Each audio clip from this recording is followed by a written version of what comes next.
Hello there, Ray here, and we got some brand new farms to look at that I designed specifically for this newest version, the 1.17 Caves and Cliffs update. Check out my latest snapshot for the details, but with these new changes, we were able to make a Dripleaf Farm, a Hanging Root Farm, also a new type of glowing Lichen farm, and infinite fuel source that can go 24/7 without anybody being around. And remember to subscribe as I come across thousands of different types of cool tricks and tips.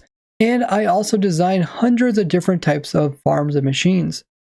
The first one we're going to look at is the Dripleaf Farm. This is for big dripleaf. These new plants for 1.17 can be planted, and if they're bone milled, they will grow 1 block each time. And for every block tall that they are, if they are destroyed, they will drop a new dripleaf. And that's exactly what this farm does. It takes advantage of this mechanic. And right as a new snapshot came out, we designed up this farm and other farms which I'll be showing today. So if you guys like to see how we design these farms from scratch, be sure to check out my archived videos over there at my Twitch channel. And while you're over there, drop a follow. So to start the farm up, we just hit this lever here, and then we have to aim very precisely at the edge of this trapdoor in the background.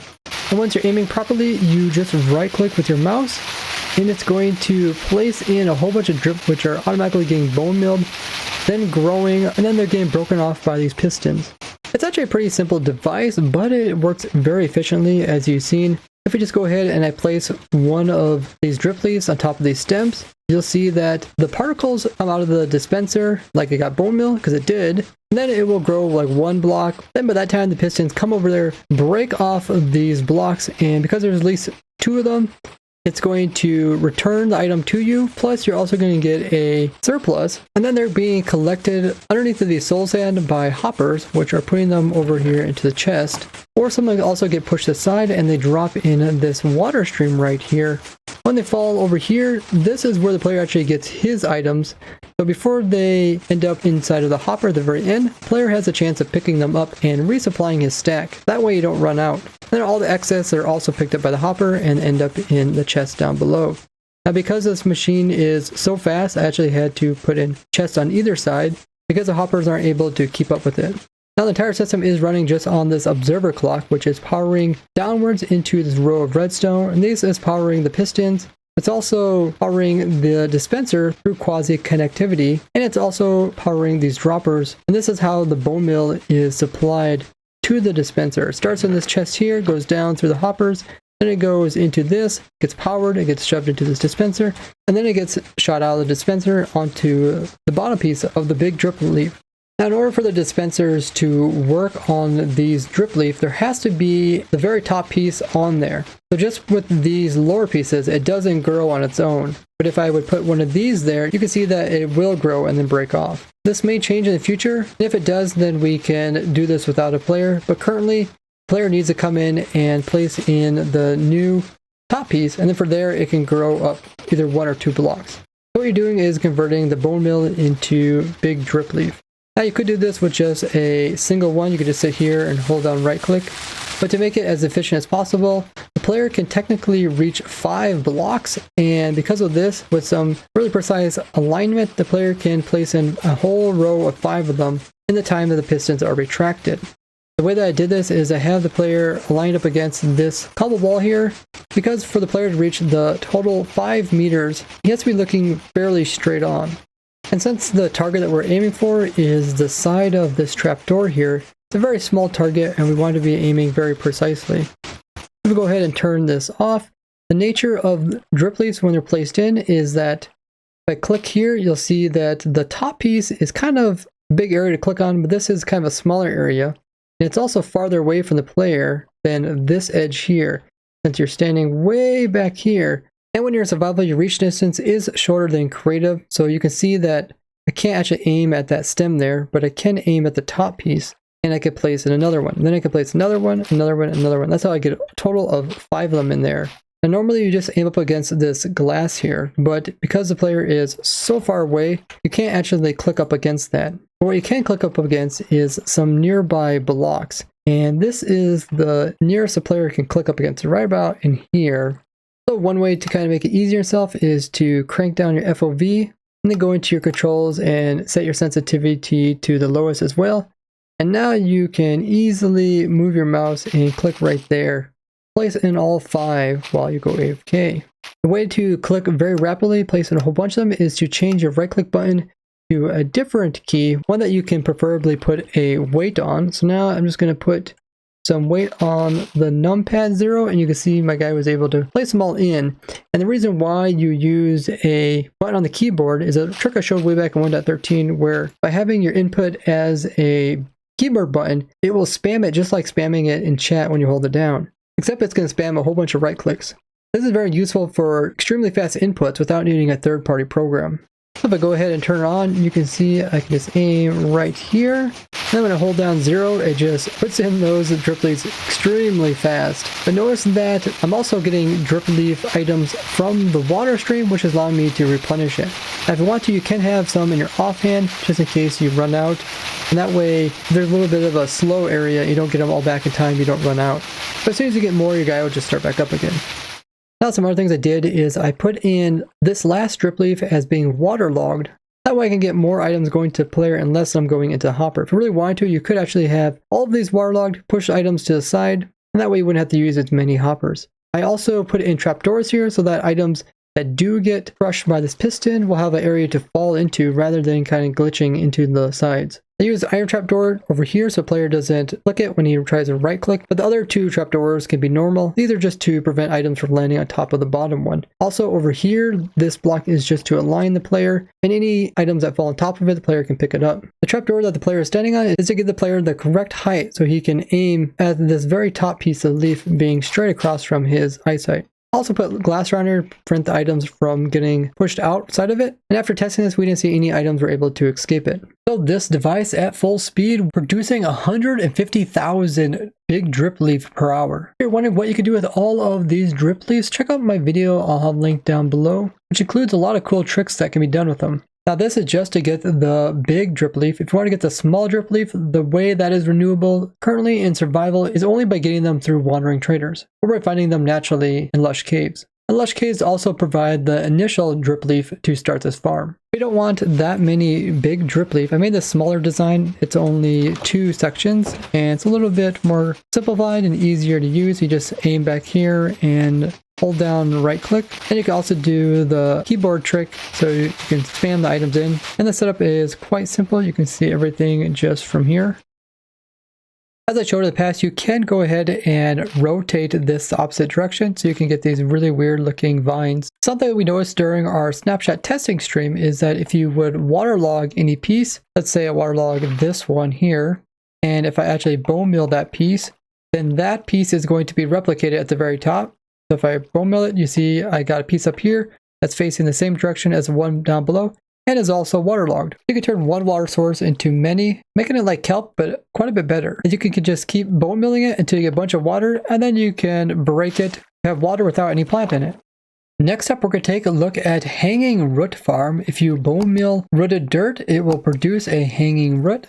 And by using shears, you can acquire these as an item. Now having haste 2 as well as efficiency 5 on the shears doesn't actually help out. So if I'll turn on this farm, you can see that I'm not able to get to the second root in the back. So without any effects and a normal shears, you can break it at the same speed. So with a setup just like this, you can make an efficient hanging root farm. Go ahead and hop in here, and if we just hold down left click, every time we're going to break it off and picked up by the hoppers, and a new one's being placed in with this observer clock that is powering this dispenser full of bone mill. In the bone mill, I have some storage over here, and all the items are being picked up and placed into this chest over here. So with this little setup here, it's very easy to run, and this produces around 8,300 items per hour. Now you do need to use the shears in order to obtain it as an item. If you use your fists, you don't get anything. But this does mean the shears lose durability. You could resupply the player by having a dropper that drops out more, or what I like to do is make it the farm infinitely automatic, similar to my Lichen farm, where I use pigmen getting aggroed to supply the XPs. So I got it all set up where I have a shears that has unbreaking as well as mending. Unbreaking make it lose durability more slowly, and then the mending allows it to be repaired. I also aggroed the pigmen by throwing a snowball at them, and now they will automatically try to come over here to get to me but end up falling into these minecarts and die. Now if I turn this on, we should be able to break this root here. And as soon as we break it, it will just put another one there, and we just keep doing that, and all the loot ends up down in this chest. And because the pigmen are getting mad and dying, all their XPs are actually going in and repairing my shears. You continue to run this farm for an infinite amount of time. That's what makes it infinitely automatic. It's the exact same farm as over there. I just added this little piece in here with some portals. If you want to check out the exact dimensions, you can check out the world download. And I also got 2 guys here to re-aggro the pigmen. Now with both setups, you are limited by the time it takes for the root to be planted by the dispenser. So this farm will produce the exact same as the other one. Next up, we're going to take a look at an updated version of my glow lichen farm. So those are my 2 old designs, but they made a new change to how lichen grows when it's bone meal. In the past, every time you would try to bone meal the lichen, it would use up one of these bone meal even if it didn't grow. Now it only will use it up if it actually grows. So notice that this one is constantly on, not using up any bone meal. Only when I remove this does it use up one. So I took advantage of this and updated it. Instead of having a detection system, we just got a clock that is constantly running. It's this observer clock down here, and here is the on and off switch. So that is off and that is on. And now the player just sits here and you use your shears to break this bottom one here. It gets picked up by the hopper, placed into this barrel, and then a new one grows. Yeah, it's really simple. And this one produces around 8,300 items per hour. So the new design is faster than the old design. So 1 bone meal will equal 1 lichen. It does have a lot of cool uses, which I did cover in that tips and tricks video, which I'll link down below. But in this new snapshot, they also added it so you can add the lichen to a compost. And EliTheCoder was nice enough to look up in the Minecraft code exactly how much does each lichen increase the level. And he found out that each one has a 50% chance of adding 1 more layer to it. And with 7 layers, it will produce 1 bone meal item. So it's definitely not really worth it to make a farm and then turn around and put it directly into a composter, as you waste about 14 bone meal to make 1 bone meal. Now, besides having the single setup, I used to also have a double setup, but that changed because we're no longer depending on detecting the player breaking it. Instead, we're just using a clock. So in my infinitely automatic setup over here, I just have a single one rather than a double breaking setup. This is just like the other setup over there, where we have snowballs and we throw them at the pigment to make them mad. We also have shears with mending and unbreaking. And we turn on the device, and then we break this lichen right here. And then it gets picked up by the hoppers and placed into this chest over here. Pigmen also get mad, and they do the same thing where they walk over here, die from the max cramming. Then they're going to drop XPs, which are going to go over to the player and help mend the shears so they never break. And that's what makes the farm infinitely automatic. Also, you cannot use a dispenser with shears in them in order to automatically cut the drip leaf or the lichen or even the root. The single one is pretty simple. If you want to do the more complex one, you can check out the world download. Next, we're going to take a look at an infinite source for fuel. And this is a new change that they added in the latest snapshot, which is Azalea can be used as a fuel source, both the flowering as well as the normal one. What I got here is my infinitely automatic moss block farm. It also produces moss carpets, wheat seeds, azalea, flowering azalea, and it all gets picked up by the hopper minecart underneath, which takes it over to this drop-off system, and that drops it off and puts it into these chests. What I did is I put in a sorting system that will sort out the azalea and the flowering azalea, and then I will pipe those over to our furnaces and push them in through the back with the hoppers. So whenever you need to cook something up, let's say you got a bunch of stone, you can just put it in here, and then it will automatically put it into the fueling system, and it will smelt it down into smooth stone. You can see it takes about 2 of these to do 1 item of smelting. Now, besides that, this farm also produces a surplus of bone meal. Even though it takes bone meal to operate, it will provide extra, and the extra comes from the items being composted back down, and all the extra bone meal is in this chest here. If you want to learn more about this device, check out my original video or check out the world download. This whole thing can run automatically inside your spawn chunks without any players on your server. So not only will you get infinite source of bone meal, but also fuel from it. And the cool thing is, if you want to have more items, all you have to do is build more of these. Now in my snapshot review video, I thought you could no longer make mossy cobble with the vines like the old method, because when I pulled the item out of the hotbar, the little mossy cobble disappeared. But there's currently a bug where there's actually two of them. One of them is for this recipe and one is for this recipe. Where typically there should be one and it should be like white dye, and when you right click it, there's option to either choose for the one type or the other type. You can still use vines and they'll probably fix that bug. I really like how they're adding all these different types of automation in the game, so you guys can focus more on doing crazy projects and spending less time actually grinding away at obtaining all these cool items. And if you haven't already, make sure to hit the like button, as I've designed thousands of unique farms for the game of Minecraft, ranging from simple to complex. And if you'd like to see more types of these cool machines, check out my playlist all about that. I also have one all about rare stuff in the game, as well as weird tricks that you can do. I would like to thank you guys for watching, and I'll see you guys in the next one. Bye bye!